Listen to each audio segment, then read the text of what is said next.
அனைவருக்கும் வணக்கம். ஆண்டுதோறும் மார்ச் 8ஆம் நாள் மகளிர் தின விழா கொண்டாடி வரும் இவ்வேளையில் சுதந்திர இந்தியாவில் பெண்களுக்கு சுதந்திரம் இருக்கிறதா?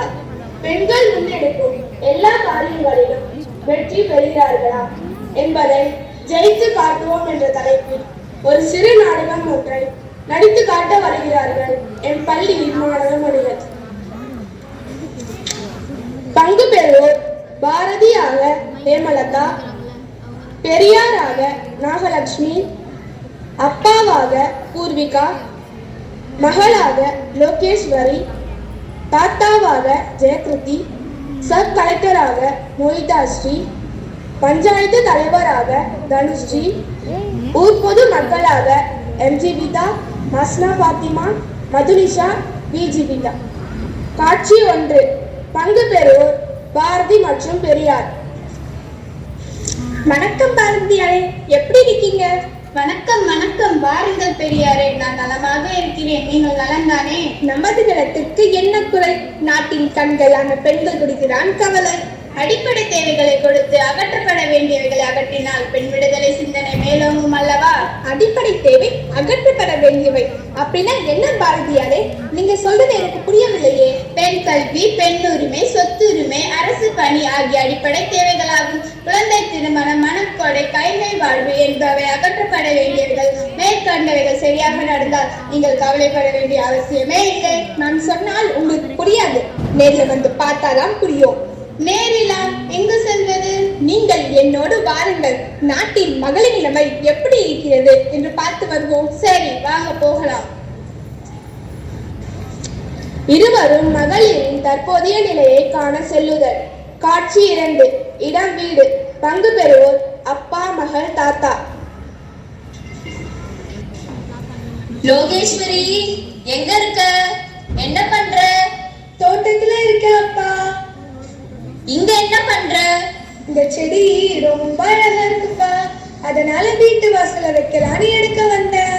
என்ன கேட்காம உன்னை யார் இந்த செடியெல்லாம் எடுக்க சொன்னது? யாரும் சொல்லலப்பா, நானாதான் எடுத்தேன். போனது போட்டும், இனி நீயா எந்த முடிவும் எடுக்க கூடாது, சரியா?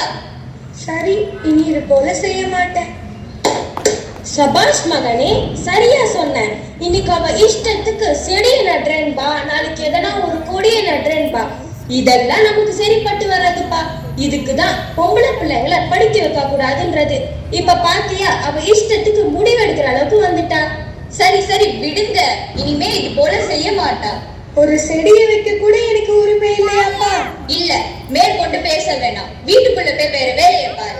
பத்தியா பத்தியா, உரிமையை பத்திலாம் பேசுறா. நாளைக்கு சொத்துலயும் பங்கு வேணும் உரிமை குரல் எழுப்புவா. சரி விடுங்கப்பா, அது போல எதுவும் நடக்காது.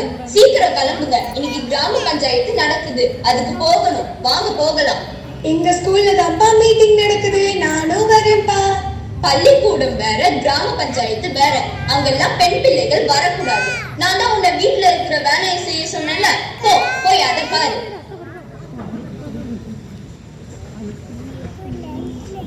காட்சி 3. பங்கு பெறுவோர் பஞ்சாயத்து தலைவர், அரசு அலுவலர், ஊர் பொது மக்கள், அப்பா, தாத்தா. அரசு அலுவலரும் பஞ்சாயத்து தலைவரும் வருதல். அனைவரும் எழுந்து நின்று வணக்கம் சொல்லுதல். வணக்கம். வணக்கம். கூட்டத்தை ஆரம்பிக்கலாமா? ஆரம்பிக்கலாம். நம்ம பஞ்சாயத்து சேர்ந்த நடுநிலை பள்ளிய உயர்நிலை பள்ளியா உயர்த்தி அரசாங்கம் புதிய கட்டிடத்தை கட்டி தந்திருக்கு. இந்த புதிய கட்டிடத்தை திறந்து வைத்த அரசு அலுவலரான இவங்களை உங்க சார்பில் நான் கேட்டுக்கிறேன்.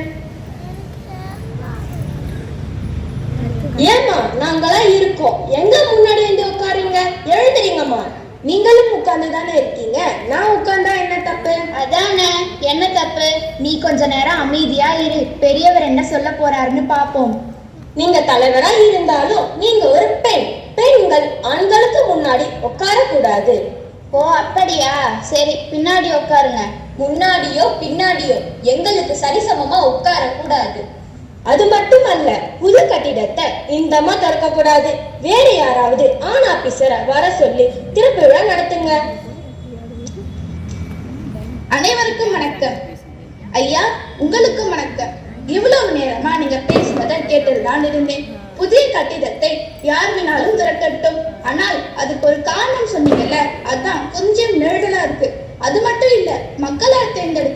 பஞ்சாயத்து தலைவரையும் உங்களுக்கு சரிசமமா உட்காரக்கூடாதுன்றீங்க. இந்த பஞ்சாயத்து பெண்களுக்கானது என்று அரசாங்கம் தேர்தல் ஆணையம் மூலம் தெரியப்படுத்தி அவங்க தேர்தல் நிற்கும் போது கூட அவங்க பெண் என்று உங்களுக்கு தெரியாதா? ஓட்டு போடும் போது ஆண்களும் தானே இவர்களே தலைவரா ஏற்றுக்கிட்டு ஓட்டு போட்டாங்க. நீங்க இவங்களை மட்டும் இல்ல, இவங்களுக்கு பதவியும் மதிக்கல.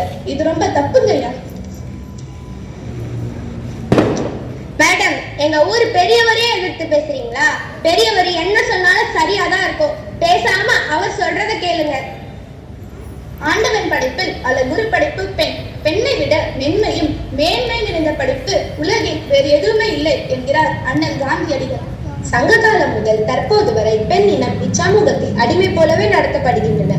ஆயினும் தடைகள் பல தாண்டி இன்றைய நவீன காலத்திலும் சாதனைகள் பல படைத்து வருகிறோம். வீட்டை மட்டுமல்ல, நாட்டையும் வழிநடத்தும் சக்தி பெண்களுக்கு உண்டு. எங்க தாத்தா அப்பவே சொன்னாரு, பொம்பளை பிள்ளைகளை படிக்க வைக்கிறானா ரொம்ப பேசுவாங்கன்னு. இப்ப சரியா போச்சு. டெல்லிக்கே ராணி ஆனாலும் தாத்தா சொல்ல தட்டக்கூடாது தலைவரம்மா. பட்ட படிப்பே படிச்சிருந்தாலும் தாத்தா பேச்ச தட்டக்கூடாது. பெண்களுக்கு எதிராக யார் பேசினாலும் தட்டி கேட்பது பெண்ணான எனது கடமை. பெண்கள் இன்று கல்வியில் செலுத்து செவ்வாய் கிரகத்திற்கும் சந்திர மண்டலத்திற்கும் செயற்கைக்கோள் செலுத்தும் அளவிற்கு வளர்ந்து விட்டார்கள். ஏட்டையும் பெண்கள் ஏந்துவது தீமை என்ற மாந்தர்கள் மாய்ந்து விட்டனர். வீட்டுக்குள்ளே பெண்ணை பூட்டி வைப்போம் என்ற விந்தை மனிதர்கள் தலை கவிழ்ந்து விட்டனர். அது மட்டுமா, ஆண்டுதோறும் நடக்கும் அரசு பொதுத் தேர்வில் பெண்களே முதலிடம். கேட்க மகிழ்ச்சியாக இருந்தாலும் இந்தியாவில் கல்வியறிவில்லாத வரிசையில் 60% பெண்கள் இருக்கின்றனர் என்பது வேதனைக்குரியது. காரணம், உங்களை போன்ற ஒரு சில ஆண்கள் தான். கல்வியில் சிறக்க கல்வி கடவுளாம் சரஸ்வதி தேவியை தொழுகிறோம். ஆனால் இன்னும் பல குடும்பங்களில் பல சரஸ்வதி தேவிகளை படிக்க விடாமல் தடுத்துக் கொண்டுதான் இருக்கிறார்கள். என்று மாறும் இந்த நிலைமை? மாற்றம் நம்மிடமிருந்துதான் உருவாக வேண்டும். பாரதி கண்ட கனவு மெய்ப்பட வேண்டும். பெண்களை சாதாரணமாக எண்ணும் நிலையை மாற்றி சாதனை பெண்களாக சரித்திரம் போற்றும் நாயகிகளாக மாற்றுவோம். வீட்டிலிருந்து பள்ளி, கல்லூரி, பணிபுரியும் இடம் என அனைத்திலும் தந்தை பெரியார் காண விரும்பிய பெண்ணுரிமையையும் பேச்சுரிமையையும் வழங்குவோம். 8 அறிவியல் ஆணுக்கு பெண் இழைப்பில்லை என்னும் மகாகவியின் வரிகளுக்கேற்ப அனைத்து துறைகளின் பெண் குலத்தை போற்றும் விதமாக பெண் பிள்ளைகள் படிக்க வைக்க வேண்டும். ஊதாங்குழலை கையில் எடுக்கும் பெண்கள் எழுதுகோளை கையில் எடுக்க வேண்டும். சிந்திக்கும் மூளை பெண்களுக்கு உண்டு. நிந்திக்க வேண்டாம் பெண்ணின் திறமை. ஆபீசர் அம்மா, இத்தனை காலமா எங்க வீட்டில் இருக்கும் பெண்களை அடக்கி வைத்தே வாழ்ந்துட்டேன். என் காலமும் போயிடுச்சு.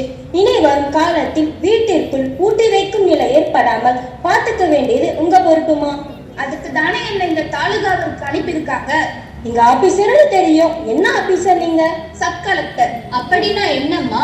துணை ஆட்சியரா இருக்கிறேன். கூடிய சீக்கிரம் மாவட்ட ஆட்சியரை வந்து விடுவேன். என்னை ஆசீர்வாதம் பண்ணுங்கய்யா. பல பெண்கள் வாழ்வில் ஒளிர வைக்கும் உங்கள் வாழ்க்கையும் பிரகாசிக்கட்டும். நன்றி ஐயா. முதலீட்டை தங்கத்தில் போடாமல் தங்க மகளான பெண்ணை படிக்க வைத்தால் அதே தலைமுறையை மாற்றும். என்ன பாரதியாரே, உமது கவலை தீர்ந்ததா? நான் நினைத்தபடி இல்லை. இனி பெண்களுக்காக நான் போராட வேண்டாம். அவர்களுக்கான உரிமையை அவர்களே பெற்றுக் கொள்வார்கள். இன்னும் முழுமையாக எனது கவலை தீரவில்லை. என்ன சொல்கிறீர்? பெண் குழந்தைகள், இளம் பெண்கள், முதிய பெண்கள் வீட்டில், பள்ளியில், வேலை செய்யும் இடத்தில், சமூகத்தில் முழுமையாக சுதந்திரம் கிடைக்க வேண்டும். மகளிர் தினமெல்லாம் கொண்டாடுகிறாரே பாரதி, பெண்கள் வெற்றி பெறாமலா மகளிர் தினம் கொண்டாடுகிறார்கள்? எப்பொழுது பெண்கள் தாங்கள் தைரியமாக நடக்க சமுதாயம் வழிவிடுகிறதோ அத்தினமே உண்மையான மகளிர் தினம். எனக்கு நம்பிக்கை இருக்கிறது. நம்பிக்கை இருக்கும் இடத்தில் வெற்றி உண்டாக்கும். அந்நம்பிக்கையின் அடிப்படையாக இலக்கணம் விடாமுயற்சி. பெண்கள் இதே போல் விடாமுயற்சியுடன் செயல்பட்டால் மகளிர் தினம் மகத்தான தினமாக உலகமே கொண்டாடும். அந்நாள் வரும் வரை நாங்கள் உங்களிடையே வந்து கொண்டுதான் இருப்போம்.